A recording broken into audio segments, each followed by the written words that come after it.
અમદાવાદના નરેન્દ્ર મોદી સ્ટેડિયમમાં 3 જૂનના રોજ IPL 2025ની ફાઇનલ યોજાશે, જેમાં રોયલ ચેલેન્જર્સ બેંગ્લોર અને પંજાબ કિંગ્સ 11 વચ્ચે થશે ધમાકેદાર ટક્કર. ત્યારે IPLના ચાહકો માટે એક ચોંકાવનારા અને ખરાબ સમાચાર આવ્યા છે, જે તેમની આશાઓ પર પાણી ફેરવી શકે છે.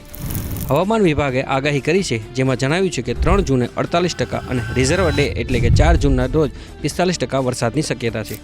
ત્યારે જો વરસાદના કારણે મેચ રોકાય તો શું થશે? શું કહે છે BCCIના નિયમ? જો 3 જૂને મેચ ન રમાય તો રિઝર્વ ડે એટલે કે 4 જૂનનો ઉપયોગ થશે.